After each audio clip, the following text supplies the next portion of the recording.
ទេម្ដងនេះអត់ធ្វើបាបទេកលែកខ្លួនចុះអូខេតោះទៅហៅចូលពើទ្រូងបើទ្រូងឲ្យស្អាត confident មែនតើទិវាយោធាអន្តរជាតិបានប្រពៃធ្វើឡើងលើកដំបូងនៅឆ្នាំ2015ហើយជារៀងរាល់ឆ្នាំគឺនៅក្នុងមូលបត់ផ្សេងគ្នាឆ្នាំនេះគឺជាឆ្នាំលើកទី11គឺយើងមានប្រធានបទមួយផ្សេងទៀតគឺយោគៈដើម្បីផែនដីតែមួយនិងសុខភាពតែមួយហេតុផលមួយចំនួននៃការប្រពៃពិធីយោគៈនេះគឺដើម្បីលើកកម្ពស់ផ្លូវកាយផ្លូវចិត្តនិងកាយសម្បទាលើកកម្ពស់សុខភាពសាធារណៈក៏ដូចជា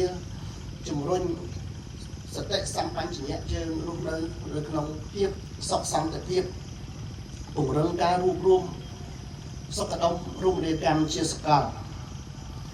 លើកកម្ពស់ការចូលរួមនៅលំហាត់ប្រាណដើម្បីរាងកាយនិងផ្លូវចិត្តយោគៈមិនគ្រាន់តែជាលំហាត់ប្រាណប៉ុណ្ណោះទេក៏ប៉ុន្តែជារបៀបនៃការរស់នៅជាមួយនឹងជីវិតបានបង្រៀនយើងឲ្យរស់នៅក្នុងបច្ចុប្បន្នកាលដឹងគុណនៅអ្វីដែលខ្លួនយើងមានក៏ដូចជាមនុស្សនៅជុំវិញយើងទាំងអស់គ្នាជាពិសេសគឺសក្តីសប្បុរសធម៌រវាងខ្លួនយើងជាមួយនឹងពិភពលោកអាដាមលោកជំទាវលោកអស្រីតានាងកញ្ញាកម្មវិធីយោគៈអន្តរជាតិនៅកម្ពុជាជាការជំរុញលើកកម្ពស់ជាសាធារណៈនៅក្នុងផលិតផលទេសចរថ្មីមួយ Wellness នៅក្នុងគោលដៅនៃប្រជាណាចក្រកម្ពុជាដើម្បីជំរុញភ្ញៀវទេសចរអន្តរជាតិជាពិសេសភ្ញៀវទេសចរឥណ្ឌាមកវិនិយោគនិងទស្សនានៅប្រជាណាចក្រកម្ពុជាយើងស្របជាមួយនឹង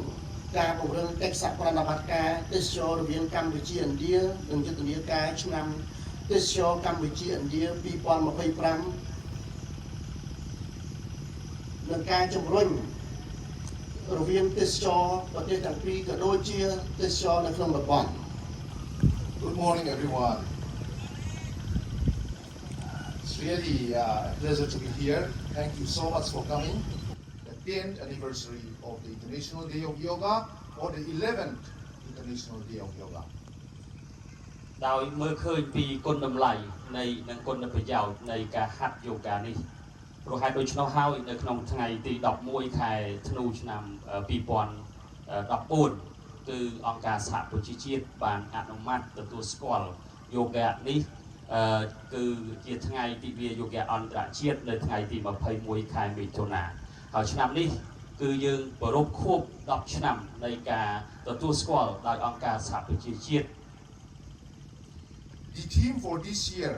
Yoga for One Earth, One Health, amplifies the interconnection between our art and each of our individual's health. Yoga strengthens the body,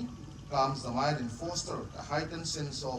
awareness and sense of responsibility in daily life. This mindfulness allows us to choose healthier and more sustainable lifestyle, which will in turn contribute to the health of our planet. So therefore, it is very, very important that we try to imbibe yoga in our everyday lives. Let us continue this very good habit and also at the same time try to spread the benefits of yoga to our friends and to our colleagues and to our communities.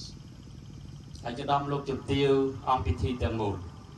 មូលបត់សម្រាប់យូហ្គាឆ្នាំនេះគឺយូហ្គាដើម្បី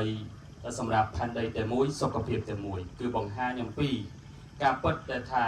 សុខភាពរបស់មនុស្សម្នាក់ៗ